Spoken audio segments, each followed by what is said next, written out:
Olá, pessoal! Estamos aqui agora com uma convidada muito especial para a gente trabalhar um pouquinho sobre o movimento Psicanálise, Autismo e Saúde Pública.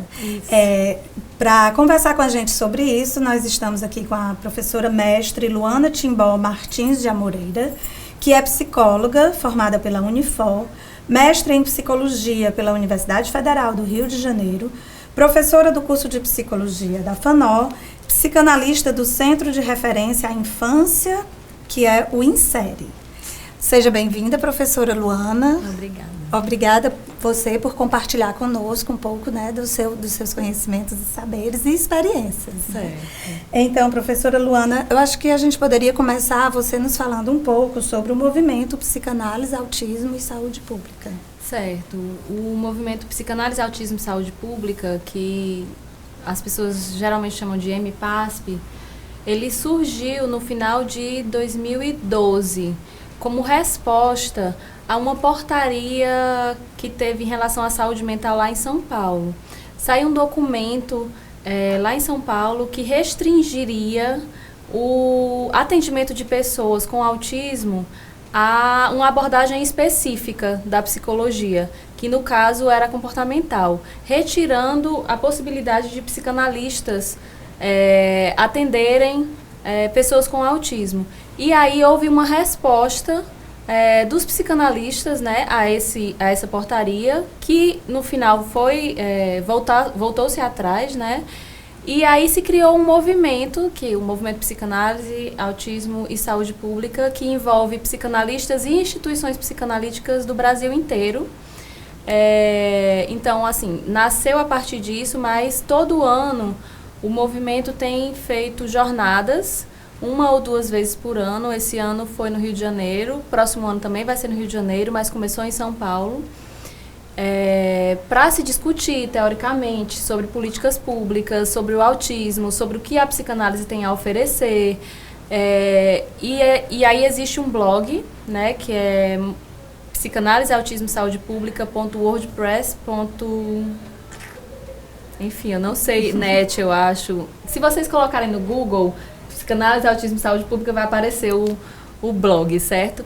E aí tem lá o manifesto, tem dizendo tudo que o movimento defende, né, a questão da interdisciplinaridade, da reforma psiquiátrica, do tratamento interdisciplinar para o autismo, da psicanálise como uma das possibilidades também, assim como outras abordagens, da importância de criação de políticas públicas.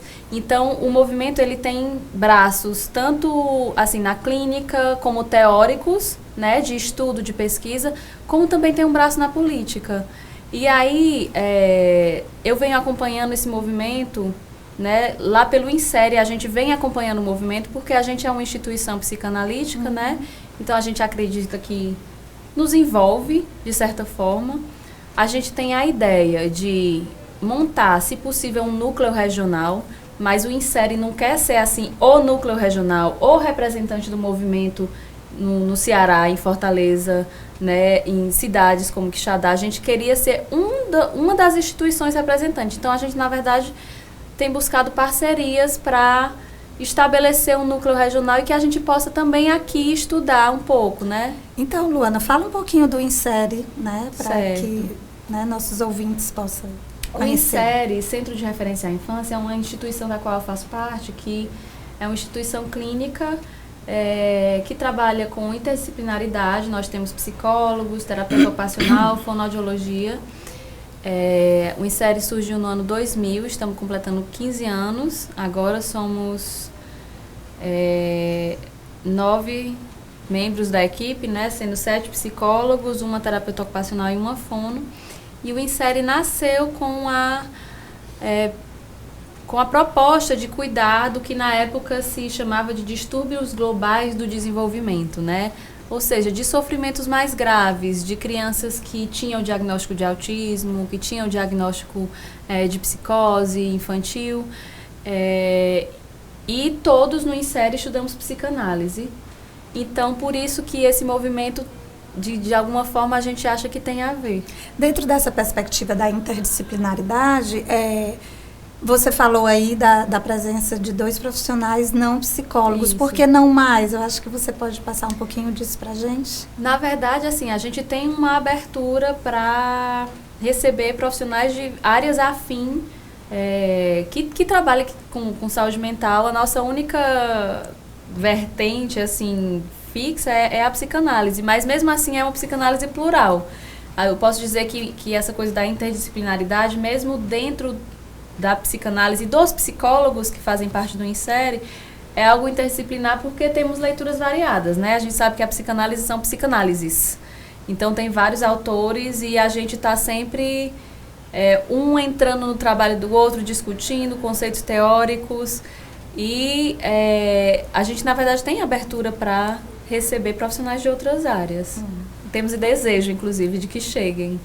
Ok, então vamos falar um pouquinho como é que a psicanálise, ela compreende então essa noção da psicopatologia, do adoecimento, né? O que vocês podem trazer em termos de abordagem para a gente, né, aqui dentro desse tema. Certo. Como eu disse para você, não tem a psicanálise, né? São psicanálises. Então, até diferentes visões de como se daria a psicopatologia, dependendo da escola psicanalítica, a gente pode ver que tem diferença. Mas, pelo menos lá no Insere e dentro de algumas linhas que a gente se identifica dentro do movimento também, porque no movimento Psicanálise, Autismo e Saúde Pública são variadas linhas de pensamento também. A linha que a gente se identifica mais é de uma visão mais crítica em relação a diagnóstico, em relação à psicopatologia, no sentido de que a gente busca questionar as bioidentidades, algo que seja fixo, algo que não permita que o sujeito se abra para mudanças, para possibilidades. A gente pensa na transitoriedade dos sintomas, principalmente na infância, né, que a gente sabe que às vezes chegam alguns pacientes na clínica muito novinhos ainda, que apresentam uma sintomatologia que com os cuidados ela pode desaparecer. Então, assim, a gente tem uma visão mais crítica do sintoma como algo que precisa ser entendido e que é um jeito do sujeito se colocar no mundo, que tem um sentido a ser investigado, a ser descoberto, a ser trabalhado. Essa é a psicanálise um pouco que a gente acredita, né? Na aposta, na possibilidade de um sujeito criativo e que possa ressignificar os seus sintomas, né? A gente queria que você falasse agora também um pouquinho do autismo propriamente dito, né? Como o trabalho e como a vivência, né, com a questão do autismo e transtornos semelhantes. Certo. Lá no Insere, a gente tem visto... Assim, o Insere sempre recebeu crianças com esse diagnóstico. Antigamente, elas chegavam mais velhas, né? 5, 6 anos de idade. A gente tem visto as crianças chegando cada vez mais novas, né? 2 anos, 1 ano e meio. Não com o diagnóstico mais fechado, né? Que os neurologistas e pediatras têm sido cuidadosos em relação a isso, de dizer que pode ser que venha a ter um diagnóstico, mas não vou fechar porque essa criança ainda é muito nova, então ela pode sair disso. A gente tem visto isso acontecer. Deixa eu te interromper um pouquinho aqui. Você disse que elas estão chegando, né, os clientes cada vez mais novos. Você atribui isso a um estudo e uma preocupação maior no conhecimento da sintomatologia por parte da própria família e dos médicos enfim, profissionais que a acompanham, ou a questão mesmo dessa condição médica de diagnosticar, de sintomatologia, apresentar sintomas característicos, né, ao jovem? Então, é o diagnóstico que está sendo cada vez mais presente, ou seria as famílias e os acompanhantes que estão mais atentos? Tem uma série de fatores. Primeiro, a divulgação do diagnóstico, né? Nós vivemos numa cultura que diagnostica cada vez mais e cada vez com mais frequência e maior facilidade, né? Mas também as crianças estão sendo cada vez mais ganhando visibilidade mais cedo. Por exemplo, hoje tem se entrado nas escolas com 1 ano, 1 ano e meio, né? Antigamente se entrava com 3 anos, 4 anos. Então, como se entra na escola mais cedo, a questão da sociabilidade já é mais importante mais cedo. E as escolas encaminham muitos pacientes porque já começam a ver também mais cedo. Então, é uma variedade de fatores, né? Tanto a questão do diagnóstico que ganhou mais força, mesmo da indústria farmacológica, enfim, das entidades nosográficas, da medicina e tal, quanto talvez um olhar mais apurado para a infância também, né? Das famílias, das escolas. Mas é como eu vinha dizendo, às vezes as crianças apresentam uma sintomatologia que poderia se aproximar de um diagnóstico de autismo, como por exemplo um isolamento, um atraso na linguagem, alguns comportamentos estereotipados. E a gente tenta entender isso não como uma etiqueta nosográfica, mas como sinais de sofrimento. E entender assim, o que é que está acontecendo ali? Por que essa criança está tendo que se isolar? Por que ela está apresentando esses sinais de angústia? Por que ela está apresentando esse tipo de comportamento? Que sentido tem isso na vida dela, na vida da família dela, para os pais dela, na escola dela? A gente tenta fazer essa investigação e não, assim, para ampliar, né, e não fechar. E a gente vê que às vezes tem umas crianças que saem disso e tem outras que permanecem nisso, né, mesmo com os cuidados. Claro que quanto mais cedo se chegue e quanto mais cedo a gente volta o olhar para um cuidado, para cuidar daquilo dali que está aparecendo enquanto um sinal de angústia, de sofrimento, que às vezes para as crianças, né, sinais de angústia nos adultos, o que é que aparece, né? Choro, sei lá, raiva. Como é que uma criança demonstra que está triste? Como é que uma criança demonstra que está em sofrimento? Às vezes é um xixi na cama, às vezes é um atraso na linguagem. Enfim, podem ser sinais de sofrimentos variados. E a gente tem que entender de que é que se trata aquilo dali, né? E cuidar, junto com a família, daquela criança, cada vez mais cedo. E vamos, né, chegar a essa criança que ela não consegue sair desses sintomas, né? Como você disse, às vezes a gente consegue reverter, né? Há uma mudança, o próprio desenvolvimento, mas e aquela criança que não consegue sair? Como é que, né, a vertente psicanalítica trabalha e olha, né? Então, uma vez que, embora em conversas no bastidor a gente sabe que você não gosta de fechar o diagnóstico, não é você, mas a abordagem como um todo, né? Desculpa a expressão, mas e aí quando a gente vê que realmente o diagnóstico está fechado, a criança ela traz um comportamento autista, uma característica autista, ela faz parte do transtorno, né? Do espectro autista, né? Como é o olhar, como é o trabalho. Por mais que exista um diagnóstico que se cristalize em certos sintomas, certos modos de viver, a gente sempre vai fazer um acompanhamento no sentido de cuidar dos vínculos que aquela pessoa pode ter. Tá, então o modo de existir dessa pessoa é dessa forma, né? Tem, sei lá, e a questão do autismo é tão ampla que a gente não pode dizer, o que é o autismo, né? Se você tem convivência com pessoas que têm esse diagnóstico, você sabe que cada um é diferente. Então, o nosso trabalho é sempre de, através dos vínculos, vendo qual é a melhor forma, a forma mais sem sofrimento que essa pessoa poderia existir no mundo. E aí, isso implica em conversas com escolas, em uma rede de cuidados na cidade, né? A gente tem alguns pacientes adultos lá no Insere, né? Que tiveram esse diagnóstico com criança e como a gente pode ampliar a convivência dessas pessoas na cidade de Fortaleza? Que lugares que podem receber eles? Que vida que eles podem ter? Como é que eles podem trabalhar? Que às vezes a gente perde esse aspecto da vida subjetiva, né? Acabam sendo adultos muito infantilizados. Se prender a essa coisa, né, do diagnóstico.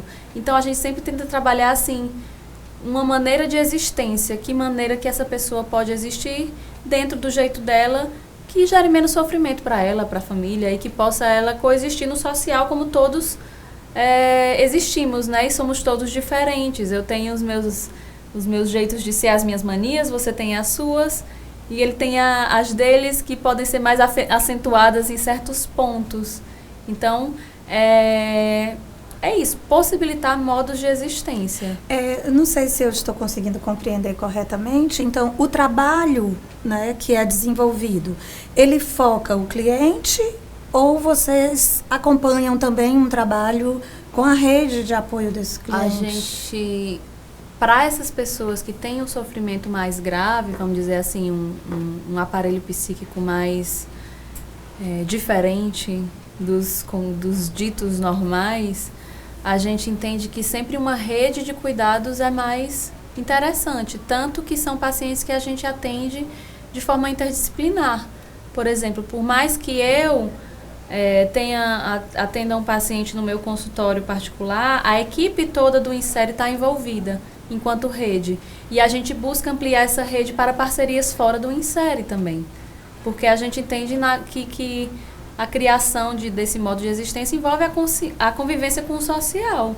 Então, às vezes, isso, envolve externas, acompanhamento terapêutico, visitas a escolas ou possibilidades de instituição de trabalho, né? A gente faz todo um acompanhamento que não é só com o indivíduo, né? Há um momento de escuta dos pais, Sim. irmãos, famílias, de uma maneira geral? Principalmente com crianças. Com crianças, os pais estão sempre envolvidos, né? Não tem como a gente atender uma criança sem, de vez em quando, trazer os pais também, porque eles que convivem com crianças, né? Então, a gente sempre fala que a gente trabalha em parceria com os pais. A gente quer construir junto com eles o acompanhamento do filho deles. Então, principalmente para crianças. E aí, dentro do movimento Psicanálise, Autismo e Saúde Pública, né, a gente pode encontrar também nesse blog alguns artigos que são escritos para pais, que são escritos para o público mais leigo, né? Porque tem os artigos mais técnicos, que tem aquele palavreado que a gente da psicologia entende. Mas teve um vídeo que foi feito pelo movimento que a gente até participou no sentido de patrocinar, né? Várias instituições patrocinaram e o Insere foi uma delas, que se chama O Silêncio que Fala, que era exatamente depoimentos de pais de crianças com autismo que faziam acompanhamento através de um viés psicanalítico.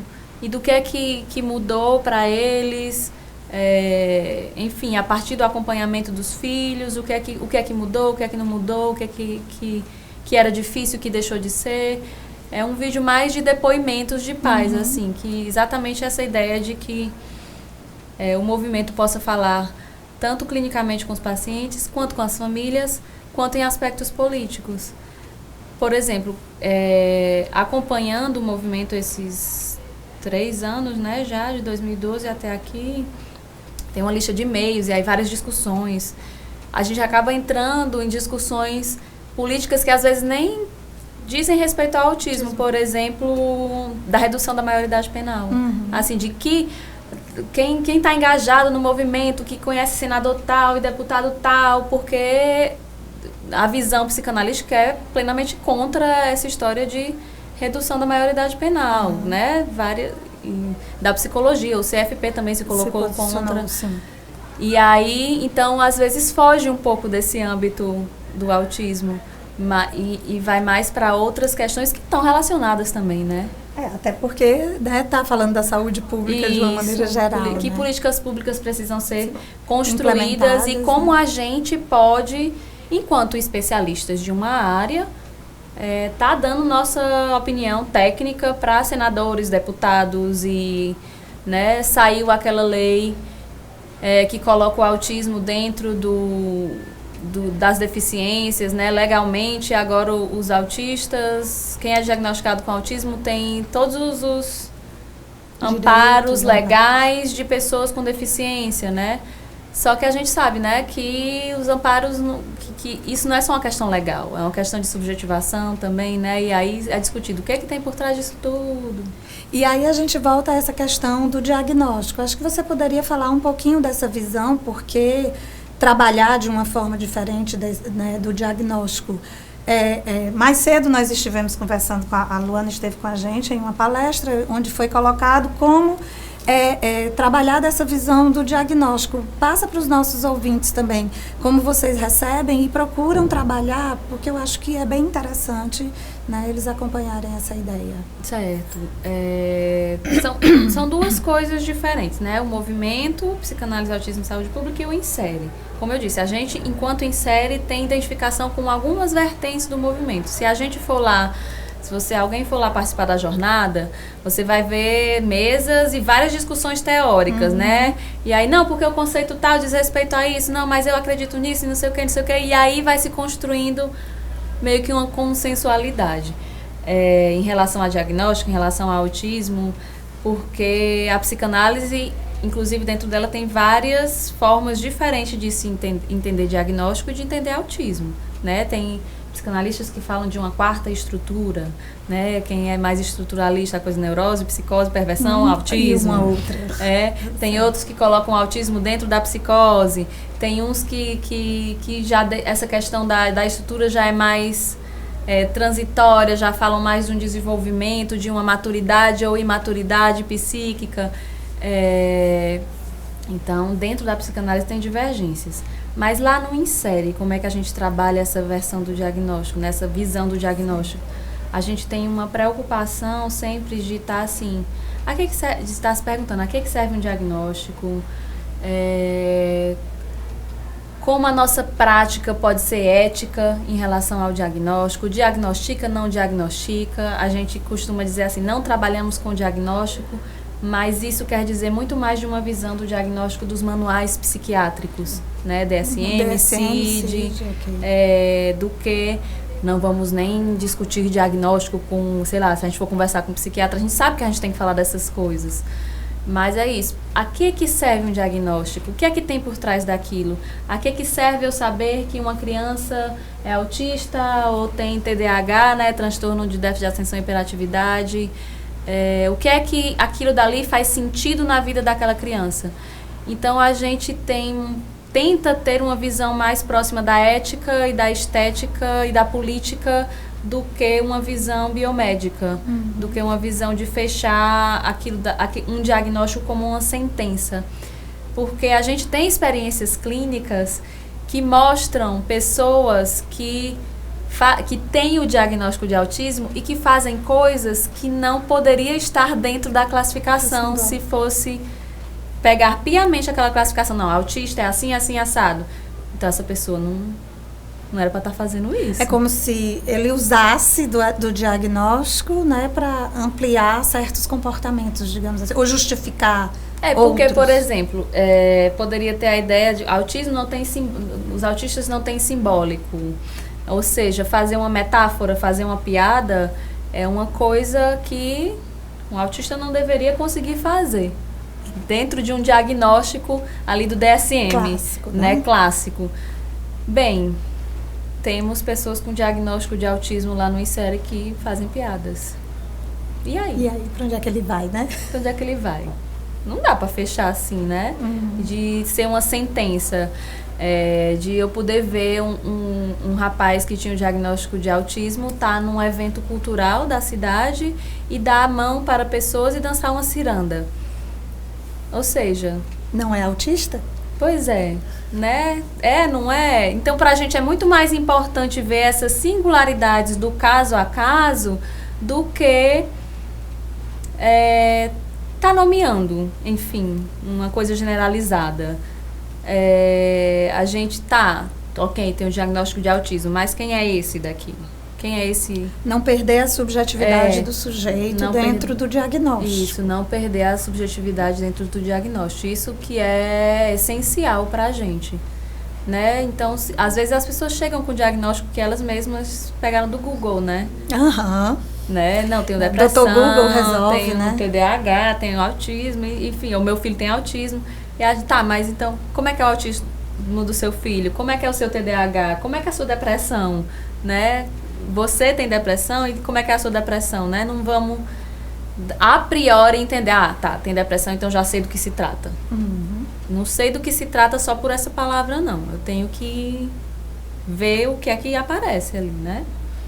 E, Luana, assim, dentro da sua visão, do seu olhar, você poderia apontar algumas características que diferenciam o trabalho com o autismo a partir da abordagem psicanalítica e outras abordagens? Poderia apontar alguma coisa que trouxesse isso como, né, uma percepção dos nossos ouvintes? Bem, o que é característico da psicanálise, né? A questão da transferência, né? O conceito de transferência, o conceito de inconsciente, essa aposta no sujeito, de que o sujeito vai aparecer na medida de que se aposta nele. Então, a gente trabalha muito por essa via, considerando que existe transferência entre um paciente, entre a família do paciente e o analista e o terapeuta, considerando que existe subjetividade, considerando que a gente, às vezes, tem uma tendência a dessubjetivar algumas pessoas que têm um diagnóstico de qualquer transtorno mental, na verdade, isso que eu estava falando, né? Não se espera que se faça isso. E aí está aberto a esses sustos que a singularidade de cada um pode trazer. Mas na sustentação isso de um espaço transicional, que é um conceito bem unicotiano, a gente trabalha com isso, uma aposta, enfim, no sujeito. Eu te trago como uma curiosidade minha mesmo, né? Você diria que são mais casos de sucesso, por exemplo, a conquista da relação transferencial com os clientes autistas ou não, assim? Sempre a gente consegue isso, por exemplo, na tua experiência com tua clientela? Pois tem alguns psicanalistas, algumas linhas da psicanálise, o próprio Freud, né, que colocava muitos limites para a psicanálise, né? Psicanálise era para neuróticos adultos, por Freud. Não tem atender criança, isso é a filha dele depois que foi fazer isso, né? Mas ele não topava, não. E vários pós-freudianos foram desenvolvendo. Tá, acontece sim. Pode não ser a transferência neurótica, mas acontece algum tipo de transferência, acontece algum tipo de vinculação. A partir da aposta que a gente faz de que ali existe um sujeito e de que tem subjetividade e que tem matéria humana, né, para se trabalhar, que a subjetividade é algo da gente, dos seres humanos, né, que a gente pode ver o trabalho acontecendo, o desenvolvimento acontecendo, né? A gente tem casos de sucesso, sim, na clínica, né? De crianças que chegaram com uma sintomatologia muito típica e que saíram. Aquilo que eu disse para você, tem umas que saíram e que a gente sabe que teve a ver com o trabalho que a gente fez com a criança, com a família, com a escola. E outras que é mais cristalizado, né? O sintoma parece que é difícil largar a mão, né? A gente trabalha com um setting mais ampliado, a gente trabalha com brincar, né, com crianças, a gente sabe que o brincar em si já é terapêutico, mas também há a possibilidade de a gente ver algum sentido da vida da criança naquele brincar. E tudo isso é embasado em vários autores da psicanálise, né? Winnicott, Melanie Klein, Freud, Lacan, né, François Doutor, Ana Elizabeth Cavalcante, Alfredo Jerusalinski, Otávio Souza, que são pessoas que estão vivas hoje, né, e que é interessante da gente ler. Então, tem vários trabalhos sendo feitos a partir da psicanálise com essa clínica que demonstram, sim, casos de sucesso e que não dá para simplesmente descartar uma teoria, porque existem... em todas as abordagens, na verdade, né? Tem casos de sucesso e tem casos de insucesso. Agora, a psicanálise também tem os seus casos de sucesso. Eu te coloquei assim porque nossos ouvintes podem também estar pensando, um cliente com uma dificuldade social, né? Na socialização. E então, essa poderia tornar mais difícil ainda essa relação transferencial, por exemplo, já que ele tem essa dificuldade na socialização, né? E daí vem a minha pergunta. E aí você falou do recurso terapêutico brincar, e eu queria saber, você usa a caixa individual, vocês deixam o recurso exposto no consultório para a criança?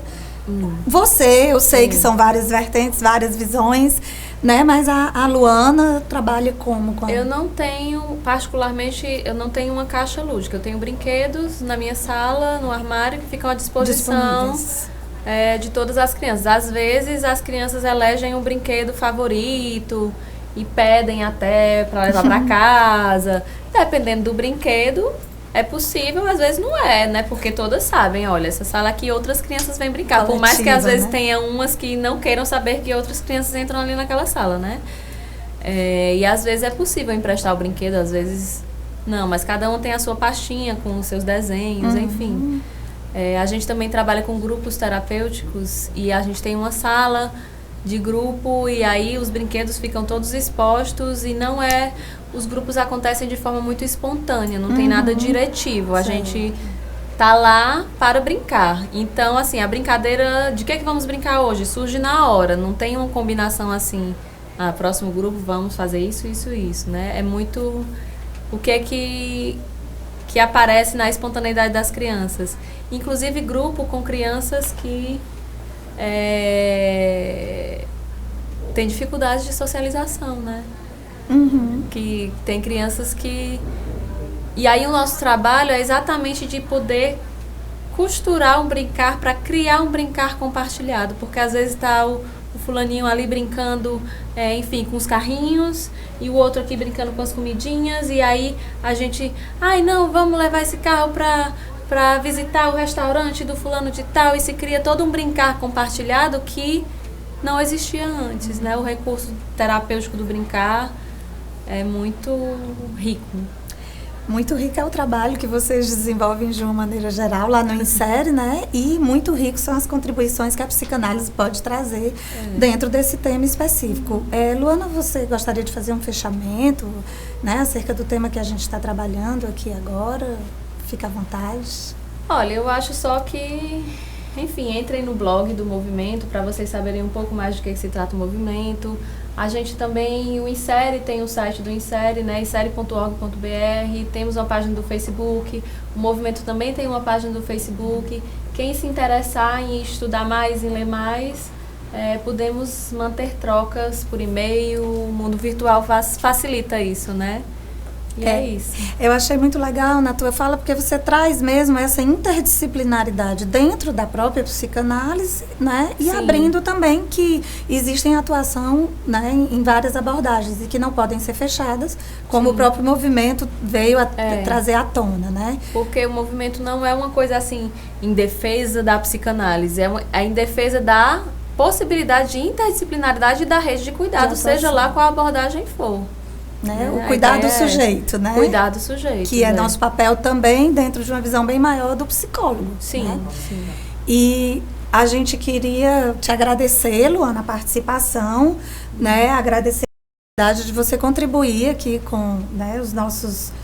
com a nossa faculdade, com o nosso curso, e nesse dia que é tão especial para a gente, né? Hoje nós estamos comemorando o Dia do Psicólogo, são 53 anos de profissão, abrindo aí, né, essa visão para várias abordagens e essa interdisciplinaridade entre as discussões do tema da psicologia. Então, obrigada. Obrigada a Eu vocês espero que pelo nós convite. tenhamos outras oportunidades. Obrigada.